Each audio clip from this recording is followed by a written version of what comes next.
آج اللہ تعالیٰ کی توفیق کے ساتھ علم الفرائض پر گفتگو کی جا رہی ہے۔ عمومی طور پر شریعت کے وہ پہلو جو عام طور پر عوام میں سنائے نہیں جاتے، میری وہ کوشش ہے کہ ہم ایسے علوم سے محروم نہ رہ جائیں جو اللہ تعالیٰ نے فرض کیے ہوئے۔ انسان کی صرف کوشش ہوتی ہے، توفیق اللہ پاک نے دینی ہے۔ تو آج کا موضوع ہے علم الفرائض۔ تو علم الفرائض ہے میراث کا علم۔ نہایت توجہ سے سننے والا آج کا سبق ہے۔ علم الفرائض اس علم کو کہا جاتا ہے جس کے ذریعے میت کا ترکہ اس کے شرعی ورثاء کے مابین تقسیم کرنے کا طریقہ معلوم ہوتا ہے۔ اس علم کو علم الفرائض کہا جاتا ہے۔ یعنی یہ وہ علم ہے جس میں ترکہ اور میت کے ورثاء کے اوپر گفتگو کی جاتی ہے۔ تو میرے پیارے دوستو، علم الفرائض کی اہمیت کا ذرا اندازہ لگائیں کہ اللہ تعالیٰ نے قرآن پاک میں دیگر جو احکام شرعی نازل فرمائے ہیں ان کی تفصیلات قرآن پاک میں نہیں ہیں۔ باقی احکامات مثال کے طور پہ نماز لے لیں، حکم ضرور قرآن پاک میں ملے گا لیکن طریقہ نہیں ہے۔ زکوٰۃ لے لیں، اس کی تفصیل نہیں ہے، اس کی تفصیل فرامین مصطفیٰ کریم صلی اللہ تعالی وسلم میں ملے گی۔ لیکن جو آج ہم نے ٹاپک شروع کیا ہے علم الفرائض والا، کہ اس میں اللہ تعالیٰ نے میراث کے خود حصے قرآن پاک میں نکال کے بیان فرمائے ہوئے۔ اتنا اہم ترین یہ موضوع ہے، اور ایسے موضوع عمومی طور پر عوام میں بیان نہیں کیے جاتے، لیکن یہ لازمی طور پر عوام کو سمجھانے کی بات ہے تاکہ یہ نہ ہو کہ بندہ ساری عمر تو نیکی کے کام کرتا رہا لیکن جب فوت ہو گیا تو پیچھے لڑائیاں ڈال گیا۔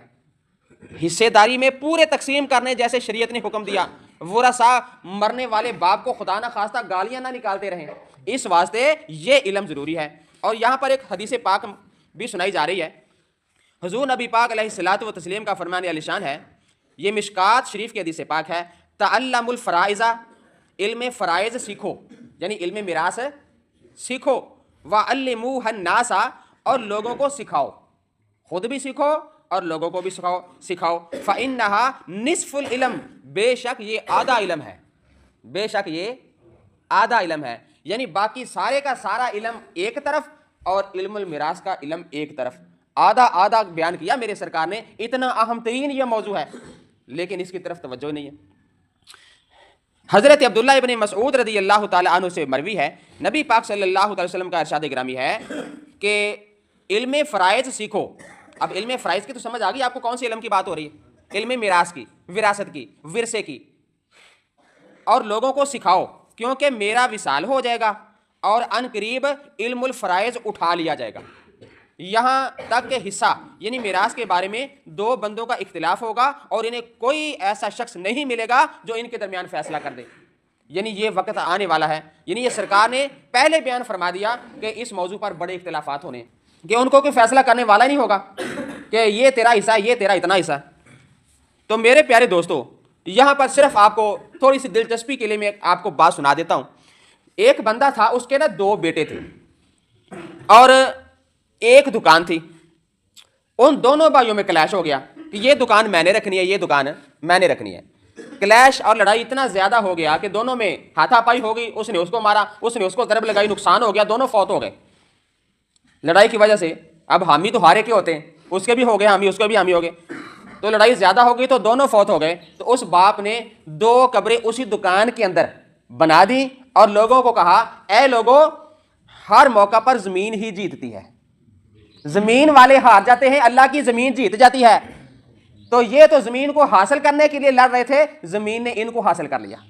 اب میں نے اسی وجہ سے ان دونوں کو یہاں دفن کر دیا تاکہ آنے جانے والوں کو سبق حاصل ہو جائے کہ یہ مقام ہے بس انسان کا آخر میں۔ تو میرے پیارے بھائیوں، اگر یہ مثال سمجھ آ گئی ہے تو میرے حضور صلی اللہ علیہ وسلم کا یہ فرمان علی شان یاد فرما لیں۔ مشکات شریف کے حدیث پاک ہے، فرمایا علم فرائض سیکھ لو، یہ علم اٹھا دیا جانا ہے، پھر اس بارے میں فیصلہ کرنے والا تمہیں ملنا کوئی نہیں۔ تو اس واسطے یہ بڑا ہی اہم۔ اچھا، ابھی ہم نے حدیث پاک میں پڑھا کہ سرکار نے فرمایا یہ علم آدھا علم ہے۔ اس پر بھی ذرا یہ دلچسپ بات بھی ہے، بڑا علم والی بات بھی ہے۔ اس کو آدھا علم کیوں کہا گیا؟ نمبر ایک، ہر انسان کی دو حالتیں ہوتی ہیں، یا تو حیات ہے یا وفات ہے، ایسا ہے کہ نہیں؟ یا تو زندہ ہوگا یا مردہ ہوگا۔ باقی تمام علوم انسان کی زندگی کے ساتھ ہیں، اور یہ اکیلا علم اس کی موت کے ساتھ ہے. ایک زندگی کے لیے، باقی سارا علم زندگی کے لیے، اور صرف یہ علم پوری موت کے لیے. اس واسطے اس تناسب کے ساتھ اس علم کو آدھا علم کہہ دیا گیا.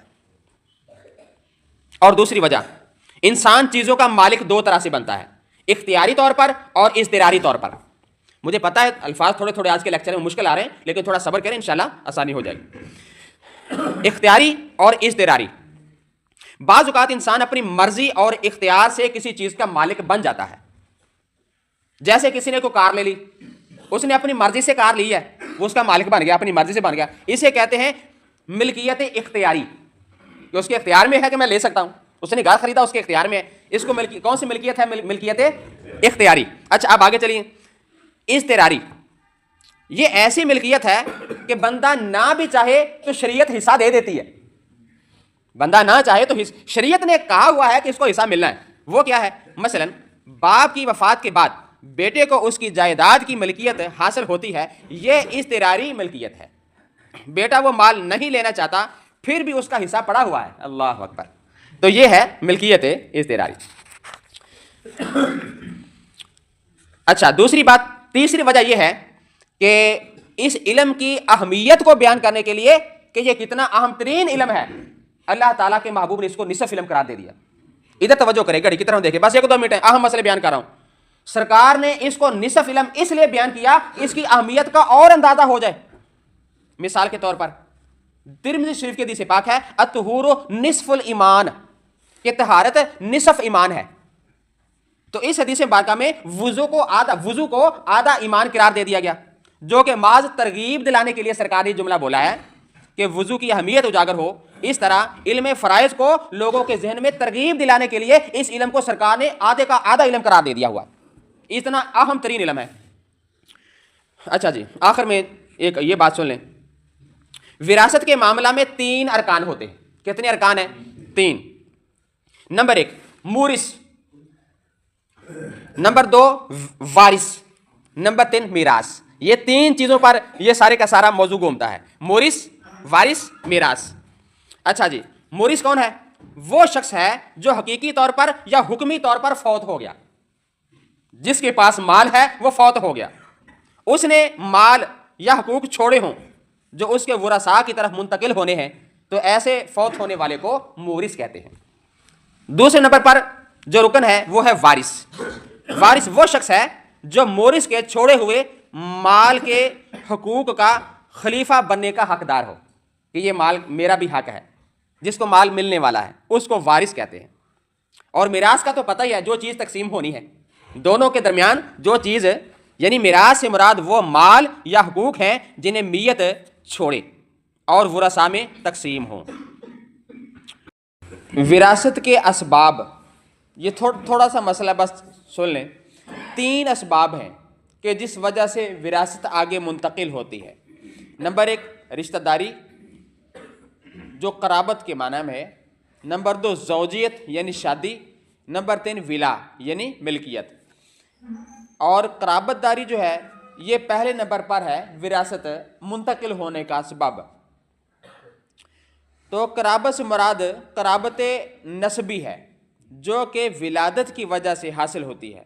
اس میں میت کے اصول یعنی اصول وہ جو اصل جس کی وجہ سے یہ خود پیدا ہوا، یعنی باپ دادا پردادا وغیرہ، تو ان کو اصول کہتے ہیں. باپ دادا پردادا کو کیا کہتے ہیں؟ اصول.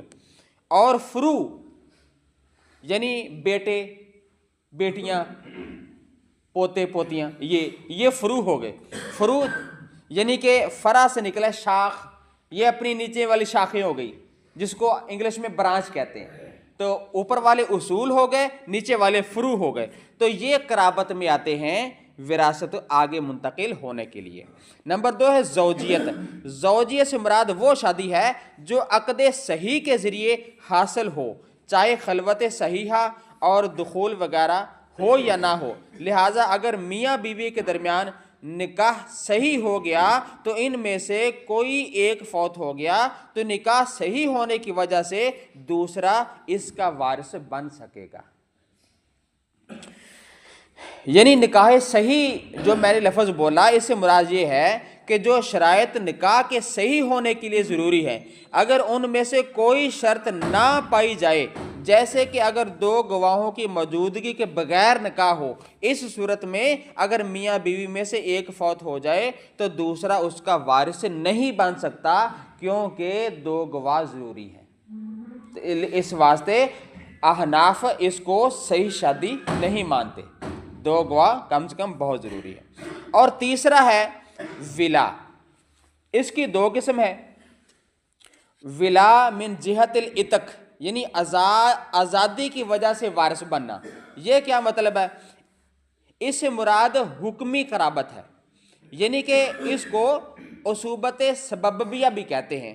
لہٰذا کسی غلام کو اس کے آقا نے آزاد کیا اور آزاد کردہ غلام کا انتقال ہو جائے تو بوقت انتقال اس کا کوئی قریبی رشتہ دار موجود نہیں ہے اس غلام کا، تو لہٰذا جس آقا نے اس کو آزاد کیا وہ اس کا وارث بن جائے گا۔